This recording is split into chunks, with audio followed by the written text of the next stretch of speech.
Dans le cadre du projet citoyen proposé à tous nos collégiens, les 5e 5 et les 5e 8 sont partis à Paris du 16 au 18 décembre, à la découverte des institutions françaises. Au cours de ce séjour, nous avons visité le Palais du Luxembourg où siège le Sénat. La salle du Livre d'Or, décorée en 1817 par l'architecte Baraguet, à l'aide de panneaux peints sur bois provenant des appartements de la reine Marie de Médicis au Palais du Luxembourg, et des boiseries provenant des appartements royaux d'Anne d'Autriche au Louvre. Les tableaux et panneaux peints remployés ont été insérés dans des boiseries dorées et sculptées. Les 8 petits panneaux du plafond encadrant Marie de Médicis rétablissant la paix, sont des sibilles provenant de l'oratoire de la reine. La salle des séances est constituée par 2 hémicycles opposés, elle fut édifiée de 1836 à 1841 sur les plans d'Alphonse de Gisors.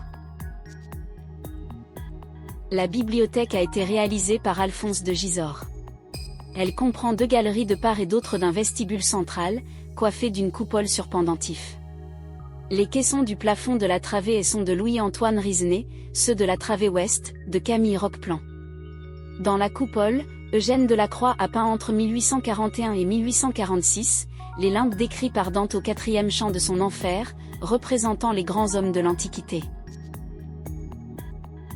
Longue de 57 mètres, large de 10,60 mètres, d'une hauteur de 11 mètres, 15 mètres sous la coupole, cette salle qui fut réalisée par Alphonse de Gisors entre 1852 et 1854, résulte de la réunion de 3 salles du bâtiment d'origine et constitue un très bel exemple de décoration du Second Empire. Aux extrémités de la salle, la voûte se termine en hémicycle en demi-cul de four, représentant à l'ouest, l'histoire de France des origines jusqu'à Charlemagne, et à l'est, l'épopée française de la première croisade à Louis XIV, réalisée par Henri Lehmann. Cette salle fut d'abord la salle du trône, puisqu'elle abritait dans sa partie centrale le trône impérial sous un baldaquin porté par des cariatides. Antichambre du temps de Marie de Médicis, cette salle a été transformée par Chalgrin, en salon des messagers d'État de l'Empire, intermédiaire entre les pouvoirs publics, portant les lois et actes officiels. Le plafond comporte une allégorie, peinte en 1843 par Henri Dequesne. Cette œuvre représente la loi, qui trône entourée de la justice et de la force.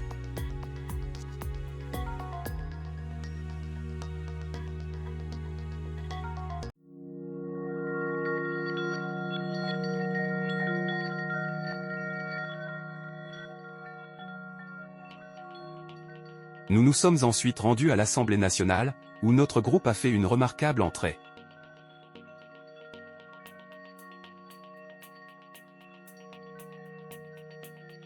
Depuis 1879, le Palais Bourbon est le bâtiment qui abrite l'Assemblée nationale française. L'hôtel du ministre des Affaires étrangères est mitoyen, mais les 2 ensembles architecturaux ne communiquent pas. Il est gardé par le 2e régiment d'infanterie de la garde républicaine. Cette pièce s'appelle la salle des conférences, même si aujourd'hui plus aucune conférence ne s'y tient. Dans cet espace, les députés peuvent s'installer afin de rédiger leurs courriers ou lire des messages qui leur sont destinés. Au XIXe siècle, le Palais Bourbon était revenu aux princes de Condé, les descendants de la duchesse de Bourbon. La salle des conférences correspond en partie à leur ancienne salle à manger. Voici la salle des séances où siègent les 577 députés. Cette pièce doit sa configuration au Conseil des 500 qui s'y est installé en 1798, notez toutefois que l'hémicycle fut agrandi au XIXe siècle par Jules de Joly. Chaque député dispose d'un siège à son nom et est placé en fonction de son groupe politique. Au sein de ce groupe, il peut plus facilement exercer ses missions comme par exemple, déposer des propositions de loi, amender les projets du gouvernement, contrôler et questionner l'exécutif. Nous sommes également passés dans le Salon de la Croix, sans doute le plus spectaculaire de l'Assemblée nationale. Puis dans la salle des pas perdus ou Salon de la Paix. Cette pièce monumentale mesure 20 mètres de long et 11 mètres de large. Avant chaque séance de l'après-midi, la salle est traversée par le président de l'Assemblée, entouré d'une double et d'honneur de gardes républicains l'accueillant au son des tambours. La rotonde Alchinski a été réalisée par le peintre belge Pierre Alchinski en 1992. La galerie des fêtes a été aménagée en 1845 dans un décor inspiré de la Renaissance. Avec cette alternance de grandes ouvertures cintrées et de pilastres, la composition de cet espace rappelle la célèbre galerie des glaces du château de Versailles. Observez le remarquable plafond en berceau et à caisson qui couronne l'ensemble. En chemin pour rallier l'Arc de Triomphe, nous sommes passés par le Louvre, les Tuileries, le Palais présidentiel, le ministère de l'Intérieur et les Champs-Élysées.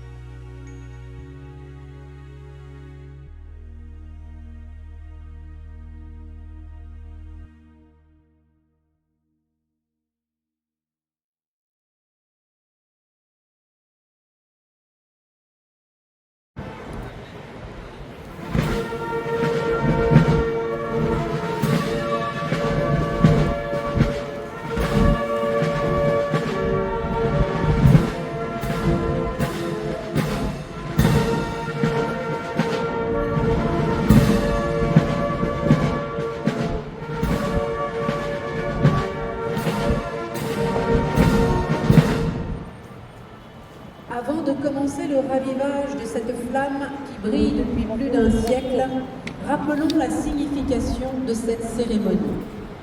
Le 11 novembre 1920, le corps d'un soldat français inconnu, tombé au champ d'honneur au cours de la Première Guerre mondiale, est solennellement honoré sous l'Arc de Triomphe avant d'y être inhumé le 28 janvier 1921.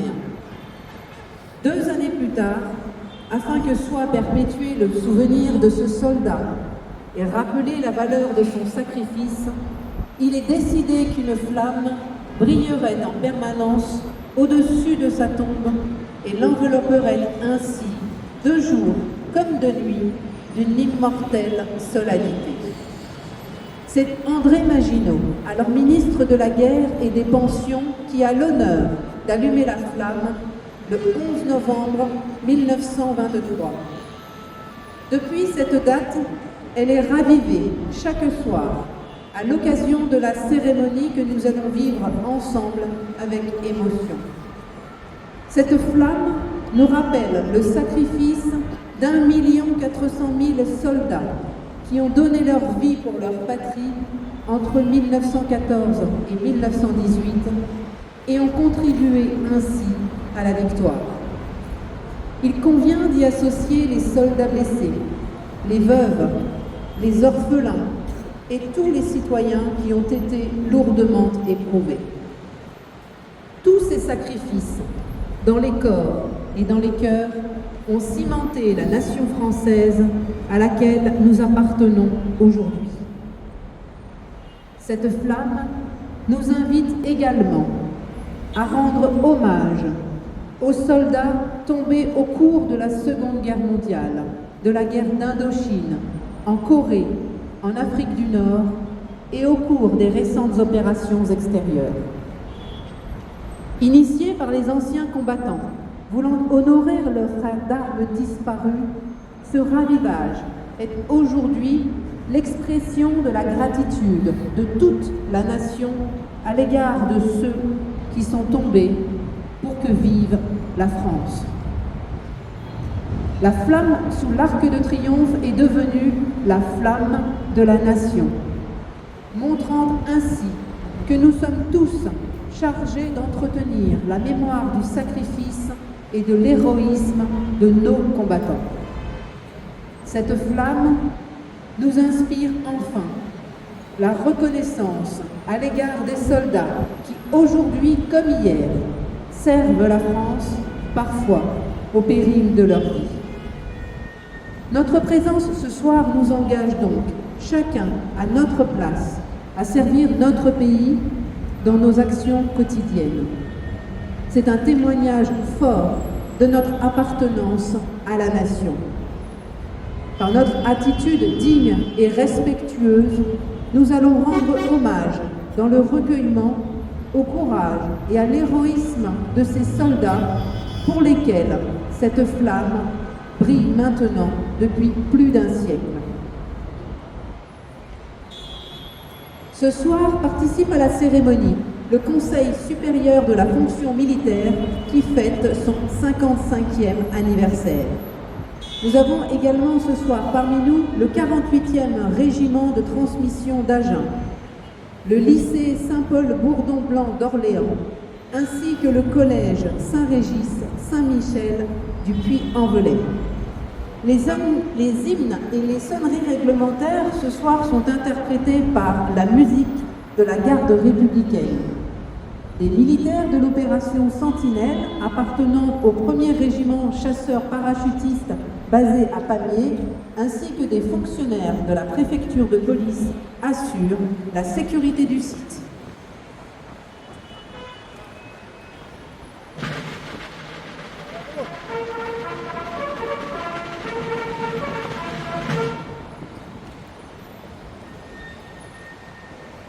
Gerbe déposée par Monsieur le directeur du collège Saint-Régis-Saint-Michel du Puy-en-Velay.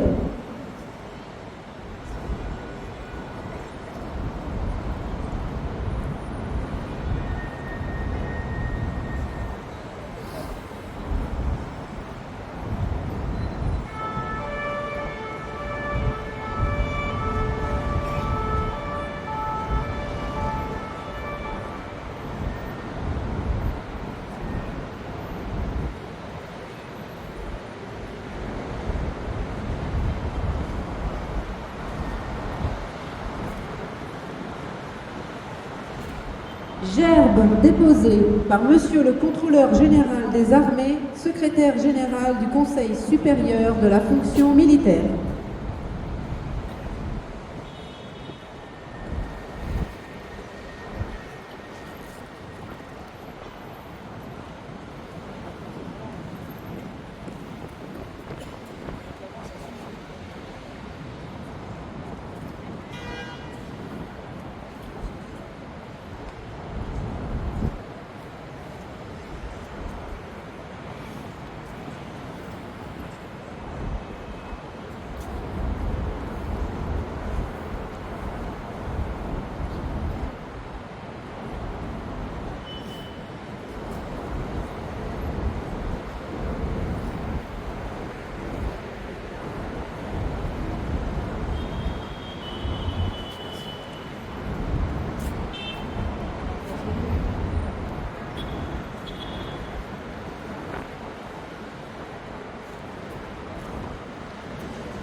Au nord.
Nous ne pouvions pas emmener les élèves à Paris sans aller voir Notre-Dame de Paris, qui venait de rouvrir ses portes 5 ans après son incendie.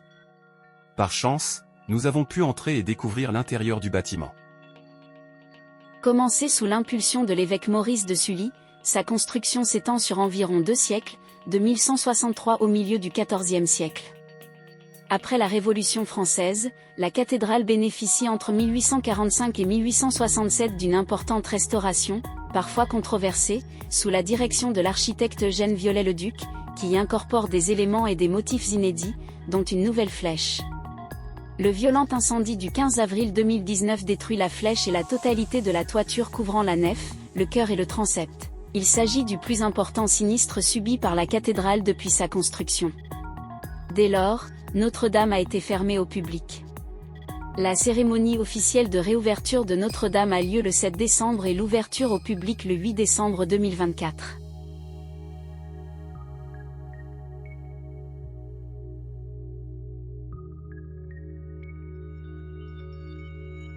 L'adoration des bergers par Jérôme Francken en 1585. Le retrait des anciens vernis jaunis par le temps a révélé la luminosité et les couleurs du tableau. Pour sa réouverture, la cathédrale Notre-Dame de Paris accueille une crèche napolitaine, elle mesure 6 mètres de long et les personnages environ 25 cm.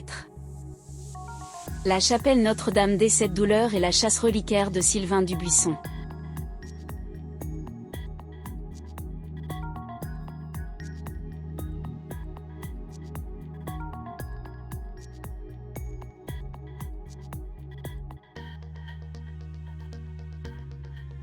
Nous avons terminé ce voyage à Paris par la visite de la Sainte-Chapelle sur l'île de la Cité. La Sainte-Chapelle a été édifiée à la demande de Saint Louis entre 1241 et 1248 afin d'abriter diverses reliques de la Passion. La multitude et l'intensité des couleurs marquent le plus l'ambiance de la chapelle haute, ainsi que son élégance et sa hauteur. L'ambiance sombre de la chapelle basse et ses proportions évoquent une crypte, mais la finesse des supports contraste avec cette impression, et le décor montre la même élégance que dans la chapelle haute. Pendant toute la durée de notre séjour, nous avons été accueillis par la Cité internationale universitaire de Paris, une fondation qui, au sein de ses 40 maisons parisiennes, accueille près de 6000 étudiants, chercheurs, artistes et sportifs de haut niveau du monde entier. Et pour terminer cette rétrospective du voyage, un moment de détente dans Paris. Ses vitrines et ses lumières de Noël. Avec, entre autres, un passage devant le centre Pompidou, et la découverte de l'immense sapin de Noël des Galeries Lafayette. Après la découverte du fonctionnement des institutions françaises à Paris, les élèves découvriront le fonctionnement des institutions européennes à Strasbourg et à Bruxelles, lorsqu'ils seront en 3e.